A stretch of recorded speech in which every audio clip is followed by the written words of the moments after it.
Bonjour et bienvenue au Bulletin de nouvelles locales en ce 10 décembre 2022. Le comptoir vestimentaire de Dolbeau-Mistassini a procédé jeudi dernier à la remise d'un chèque à 4 organismes qui œuvrent en sécurité alimentaire.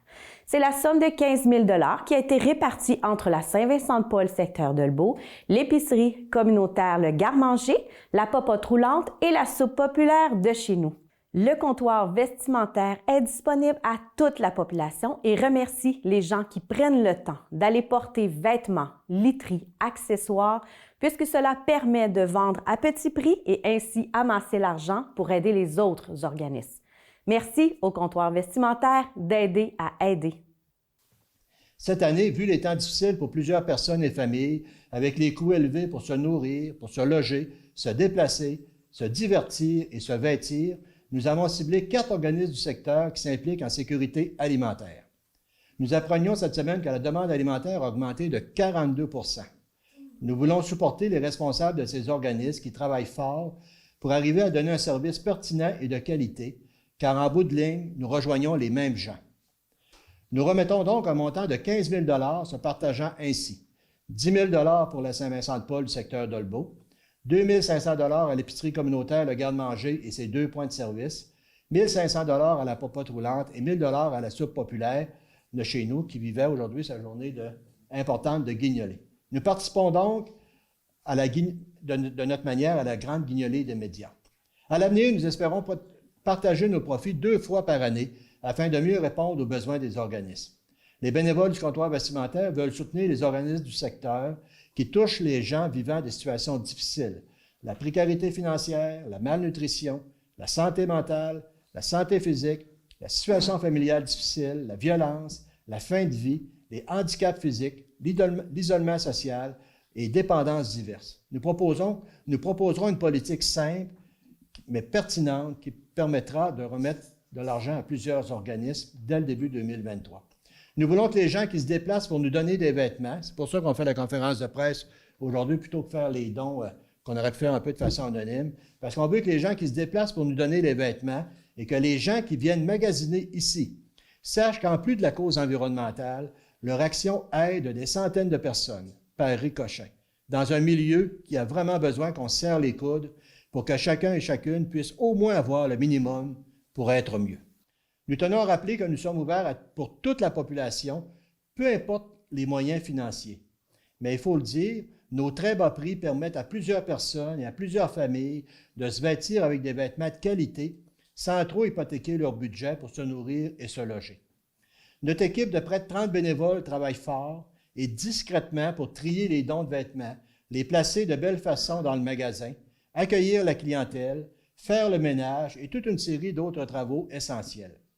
Tous les bénévoles du comptoir travaillent dans un même but, soit aider la clientèle et soutenir les organismes du secteur en leur remettant les profits générés par leur travail.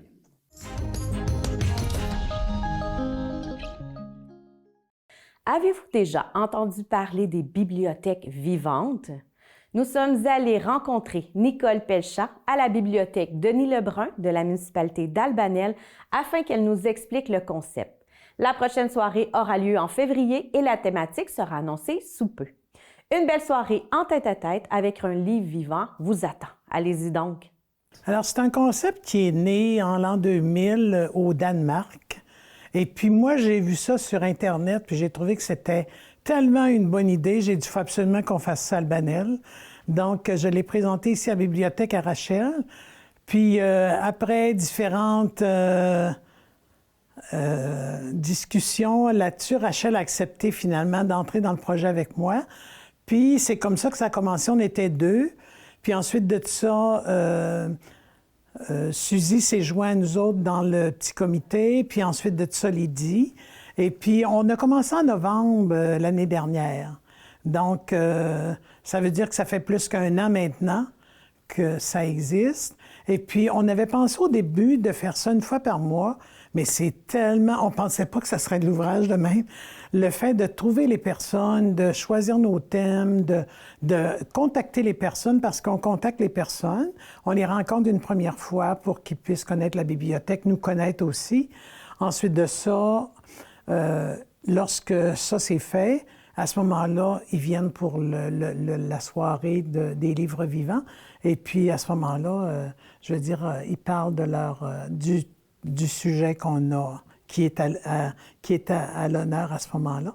Puis les sujets, on a commencé avec les nouveaux arrivants d'Albanel. Donc, on avait à peu près une vingtaine de personnes qui étaient nouveaux arrivants ici à Albanel. On en a contacté, c'était notre premier thème. Ensuite de ça, on a eu les auteurs d'ici. On a eu aussi démystifier l'homosexualité, qui a été, ça a touché tout le monde, ça a été une soirée vraiment marquante, là. Ensuite de ça, on a eu aussi vivre avec un diagnostic de santé mentale. Donc, on a eu une personne qui était bipolaire et une personne, c'est-à-dire qui avait été diagnostiquée, bipolarité, une autre personne qui avait été diagnostiquée avec des troubles anxieux. Et ça aussi, ça a été très, très intéressant. Et puis, les gens... Puis, étant donné qu'on avait seulement 2 livres vivants, on essaie d'avoir 3 livres vivants par soirée. Mais quand on a seulement 2 livres vivants, on leur a donné beaucoup plus de temps. Et c'est ce qu'ils avaient demandé. Donc, et ce soir, c'est anecdote de voyage. On s'est dit, avant Noël, on va mettre quelque chose de peut-être plus léger un petit peu. Donc, mais je veux dire, ça va continuer l'an prochain, puis nos thèmes ne sont pas encore tout à fait choisis, sauf qu'on a une liste incroyable de thèmes qu'on peut toucher. Donc, la seule chose que je me rends compte, c'est qu'il y a peu d'informations. L'information ne passe pas beaucoup dans notre coin. Donc, il y a peu de gens qui savent que ça existe. Souvent, les gens nous disent, je ne savais même pas qu'il y avait ça ici. Il y a une page Facebook. La municipalité donne l'information sur sa page Facebook. La bibliothèque aussi a une page Facebook. Elle donne l'information sur sa page Facebook. Et nous autres, naturellement, on donne l'information sur nos Facebook personnels pour donner le thème et tout ça. Puis le club littéraire aussi, parce que là aussi, le club littéraire, c'est une particularité d'Albanel. On a un club littéraire qui existe depuis maintenant 7 ans. Et puis, on se réunit une fois par mois. Et puis, sur le site du club littéraire aussi, sur la page du club littéraire, on fait l'annonce là-dessus aussi. Moi, c'est un voyage que j'ai fait. J'ai étudié en coopération internationale. J'ai fait un stage d'études. Puis ça, j'ai fait un stage pratique au Burkina Faso et au Mali, en Afrique de l'Ouest. Puis, j'allais là pour éventuellement travailler, faire de la formation sur les moteurs diesel, les motopompes, les génératrices. C'est quand on réfléchit un peu plus longtemps, c'est là que des fois la pression monte, on se demande un peu, ça vaut-tu la peine de raconter notre histoire? Alors, on va faire notre possible pour intéresser les gens, donner notre véhicule là-dessus. Bien, moi, ce soir, j'ai été approchée pour parler de voyage, mais pas de voyage comme le mot laisse entendre, mais un voyage spécial, la randonnée pédestre. Je fais de la randonnée, ça fait une vingtaine d'années, puis ça m'a amené à me promener partout, autant au Québec qu'en dehors du Québec, dans le Canada, aux États-Unis, même dans le Sud, par exemple en République dominicaine. Je suis allée en Alaska, je suis allée au Yukon, je me suis promenée au Québec en Mauricie, dans le Bas-Saint-Laurent. Je reviens d'aller faire la réserve de Matane. Je me promène un peu partout. Puis localement aussi, je vais au Saguenay beaucoup, Charlevoix. Fait que c'est une façon de voyager, une autre façon de voyager, je dirais. Je viens parler ça de mes expériences, comment ça a débuté, puis comment que ça a évolué au fil du temps. C'est un outil d'ouverture d'esprit pour être capable de sensibiliser les gens à pas juste notre petit monde à nous autres, qu'il existe plein de choses autour de nous autres, puis il existe plein de personnes aussi, parce que moi, j'essaie toujours d'aller chercher les personnes d'Albanel en premier, puis peut-être des personnes autour, si parfois, à Albanel, on n'en a pas assez, si tu veux. Donc, de façon à voir qui existe autour de nous autres, qui vit autour de nous autres dans des situations complètement différentes de nous. C'est l'ouverture d'esprit, s'ouvrir à d'autres réalités, en fin de compte. Donc, pour moi, c'est ça. Un peu comme si tu lis un livre, parce que les livres vivants, ça veut dire qu'on considère que chaque être humain est une bibliothèque. A ses expériences de vie, a plein de choses à raconter qu'il racontera peut-être jamais. Et ceux qui viennent, ce sont les lecteurs qui viennent accepter d'écouter un livre vivant, raconter quelque chose. Dès la mi-décembre, les usagers de la SAQ devront se déplacer vers les nouveaux locaux situés sur la 7e avenue à Dolbeau-Mistassini. La Chambre de commerce et d'industrie de Dolbeau-Mistassini est en charge de ce déménagement au coût de 200 000 $. Dû à la grande transformation numérique que doit vivre la Société de l'assurance automobile du Québec prévue en janvier 2023, la décision de changer de local devenait inévitable. Il fallait offrir plus de services et avoir un bureau vitré pour les examens. Nous sommes allés rencontrer Valérie Tremblay dans les bureaux en transformation pour nous parler de ce projet.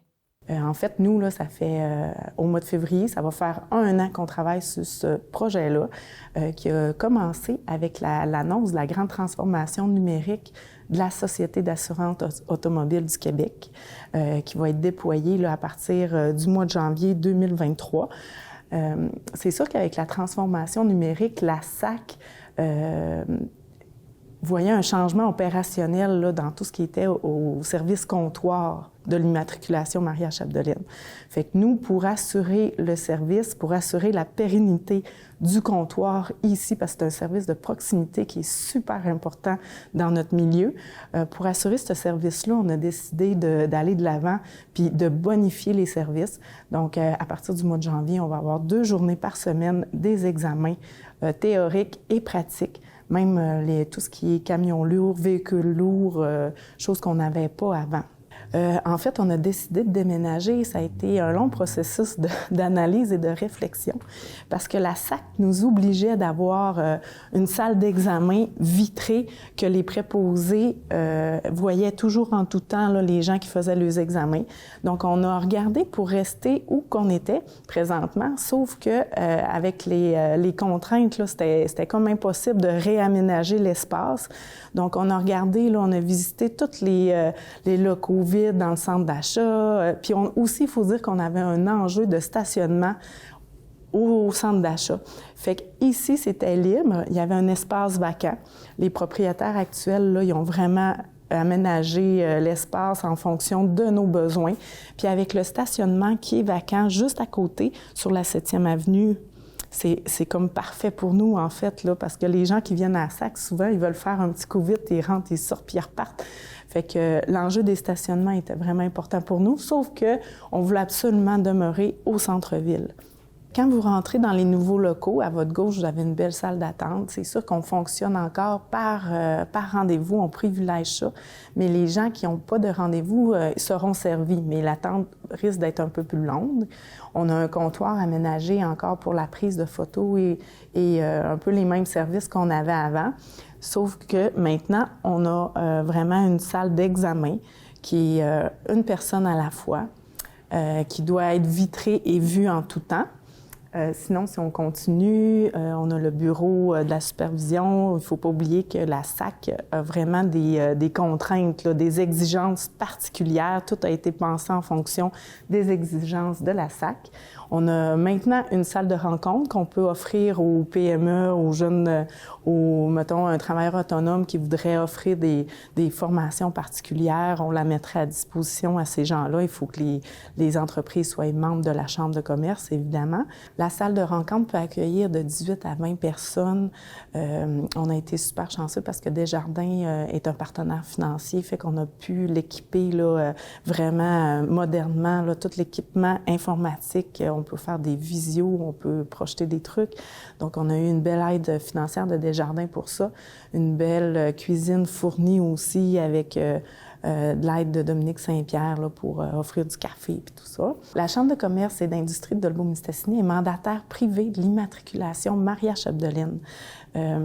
Donc, c'est nous qui s'occupons de toute la gestion, tout l'opérationnel de la SAC, en fait. Aussi, ce projet-là, là, c'est un projet quand même de 200 000 $ le déménagement, là, tout près de 200 000 avec l'aménagement des locaux. Donc, il a fallu qu'on tricote là, un montage financier là, avec les partenaires.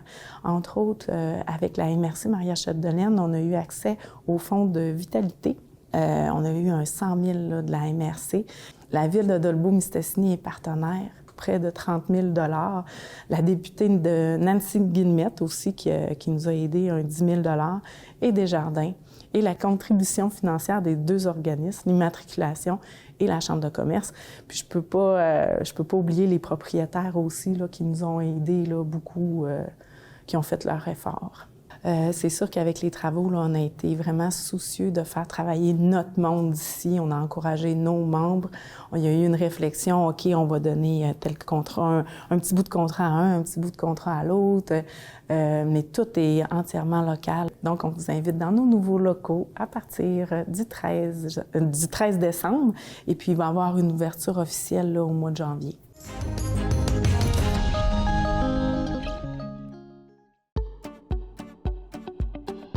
Vous cherchez comment enrichir votre ludothèque?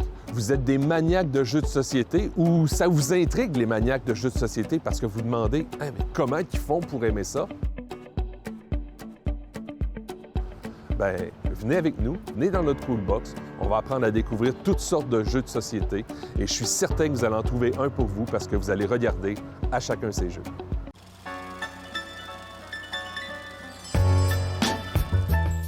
Portrait des familles d'ici est une émission de discussion intergénérationnelle qui fait entrer en dialogue nos aînés et leur descendance. Découvrez à chaque épisode une nouvelle famille de la MRC de Maria-Chapdelaine qui échange sur son passé et raconte comment les membres ont laissé leur marque dans leur municipalité.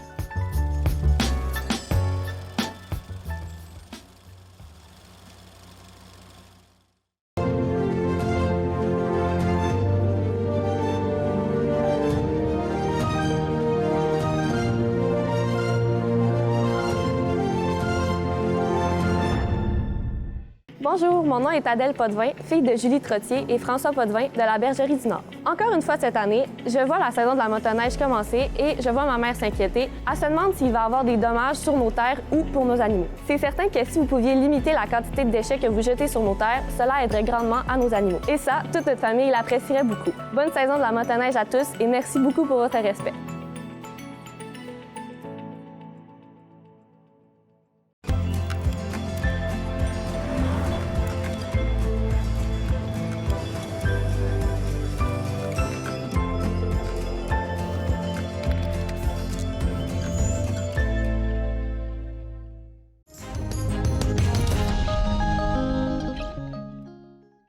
C'est maintenant le moment de vous rendre aux promenades du boulevard Adelbault-Mistassini pour visiter le Salon des artistes et artisans en arts visuels de la MRC Maria-Chapdelaine. L'édition 2022 se tient du 1er au 23 décembre et ce du mercredi au samedi. C'est l'endroit idéal pour trouver un cadeau unique fait à la main.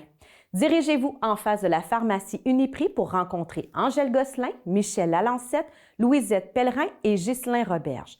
Par la suite, marchez jusqu'à l'aire de restauration pour découvrir les objets en bois de Denis Michaud.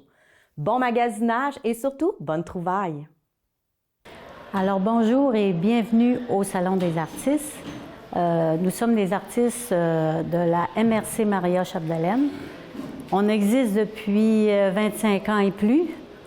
Je ne sais pas trop comment est-ce qu'on est rendu de membres présentement, mais on doit être une vingtaine à peu près.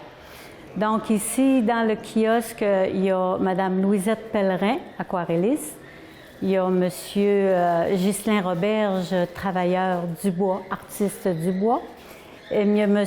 Michel Lalancette, plutôt sculpteur, c'est différent. Moi, je suis artiste peintre, ça fait 45 ans que j'en fais, donc j'ai passé par beaucoup de médiums, l'acrylique, l'huile, et souvent je mixte le tout.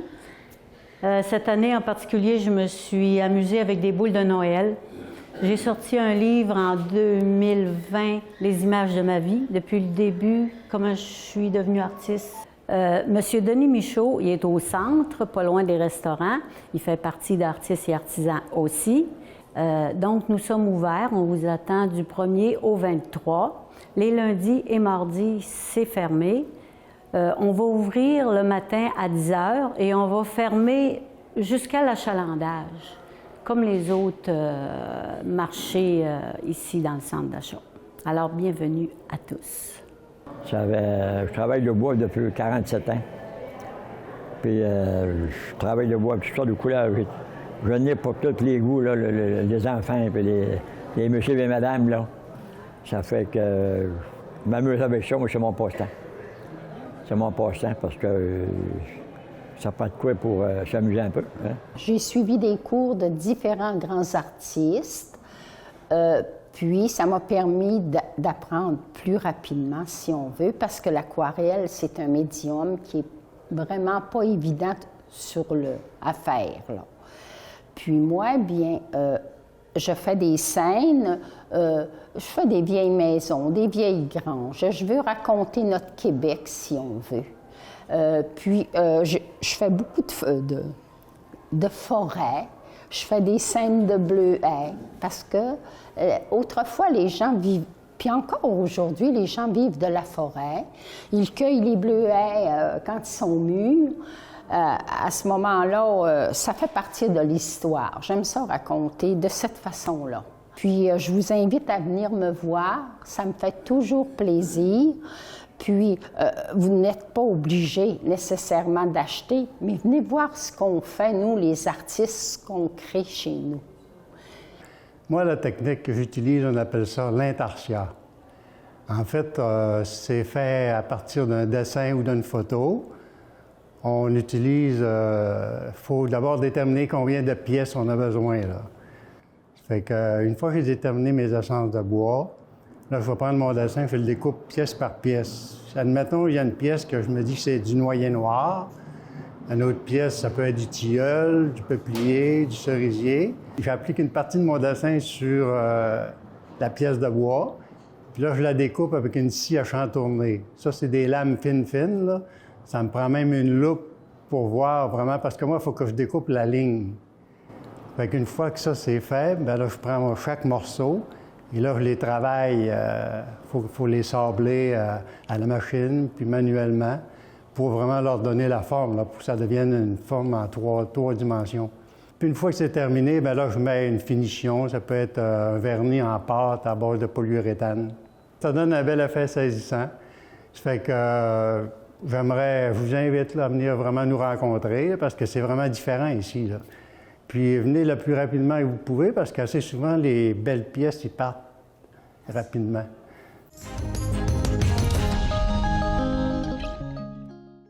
Les élèves de 2e secondaire en art de la scène de l'École secondaire des Grandes-Rivières nous invitent à leur pièce de théâtre, La soirée canadienne. Il faut faire vite pour se procurer des billets puisque la pièce sera présentée seulement 2 soirs, les 20 et 21 décembre dès 19h à la salle de spectacle de Dolbeau-Mistassini. Rendez-vous sur le site du comité des spectacles pour vous procurer des billets. Merci aux enseignantes Marie-Claude Tremblay et Julie Gilbert de nous avoir accordé cette entrevue avec, bien sûr, leurs étudiants et étudiantes. Nous sommes avec les élèves de 2e secondaire en art de la scène de l'École des Grandes-Rivières. Alors, nous vous présentons notre spectacle de Noël qui s'intitule « Soirée canadienne ». Alors, Soirée canadienne cette année, c'est notre 18e production, oui. 18e année d'existence du programme. Sûr. Et donc, Soirée canadienne, ça fait longtemps qu'on veut le faire. C'est cette année qu'on se paye ce petit luxe-là. Donc, Soirée canadienne, qui est fidèle à l'émission très populaire des années 70. De 60 à 83. Ah, oui. Oui, de 1960 à 83. Donc, il y a eu 23 saisons. Tu le savais-tu? Non. Alors, je te vous l'apprends. Alors, il y a eu 23 saisons de la Soirée canadienne. Donc, on va vraiment retrouver... Louis Bilodeau. Oui, à l'animation. Oui. On va retrouver M. le curé. On va retrouver M. le maire. Oui, les aînés du village. Oui, alors tous les chansons à répondre, les rigodons, la gigue, tout ce qu'on retrouve dans une soirée canadienne s'y retrouve. S'y retrouve. Vous allez le retrouver. Avec cette bande de Joyeux Luron. Donc, c'est une pièce qui est écrite par moi. Oui. C'est inspiré de l'émission Les Soirées canadiennes. Ça se passe à Saint-Pancrède. Ça n'existe pas. Googlez pas ça. Alors, c'est un village qu'on a créé de toutes pièces. Avec des idées de jeunes également. Donc, c'est Saint-Pancrède, ça n'existe pas. Alors, on vous invite dans un village qui n'existe pas. 21 comédiens se retrouveront sur la scène les 20 et 21 décembre. À 19h. À la salle de spectacle Maria Chapdelaine. Oui, au coût de 15 $. Ils ont tellement de talent. D'énergie. Oui, qui sont motivants. Oui. Travailler avec ces jeunes-là, je veux dire, on le dira pas trop fort. Ça nous garde jeunes. Oui. c'est toujours le fun. On vient avec nos périodes d'art études 2, puis on est dans le bonheur. On est dans le bonheur. Oui. Et vous? Oui. On est vraiment dans le bonheur avec eux autres. C'est le fun. C'est comme l'achèvement. Alors, c'est leur dernière année du programme. Habituellement, s'il y en a qui continuent avec nous, on souhaite, tant mieux. Mais originalement, le programme était sur 2 ans. Donc, la deuxième année, on a un spectacle de Noël puis un spectacle à la fin de l'année. On fait 2 soirs, mais on fait aussi 4 jours de spectacle, 3 ou 4 jours de représentation scolaire. Oui. On voit des garderies, jusqu'à un autobus même. De personnes âgées. Oui. Tout le monde y trouve son compte. C'est vivant, c'est drôle. C'est familial. Oui, vraiment. Tout le monde y trouve son compte. C'est le fun. Les personnages sont attachants. Ça bouge, ça chante. Pour se mettre dans l'ambiance des fêtes, il n'y a rien de mieux, là. Nous, on se produit toujours à la salle de spectacle là, Desjardins Maria-Chapdelaine parce que c'est important pour nous, Julie et moi. Ouais. C'est important pour les élèves aussi. Puis je pense et je suis persuadée que c'est important aussi pour la municipalité de faire connaître ça aux jeunes d'ici, de se produire sur une scène professionnelle avec des techniciens professionnels. Et même d'assister à une présentation quasi professionnelle. Oui, vraiment. Fait que c'est important pour tout le monde que ces jeunes-là puissent se produire sur cette scène. On y tient mordicus. On invite toute la population de Maria-Chapdelaine à venir voir notre beau spectacle de Noël, Soirée canadienne! Tout le monde va y trouver son compte, c'est sûr. 20 et 21 décembre à 19h à la salle de spectacle Desjardins Maria-Chapdelaine. C'est un rendez-vous! En avant la musique!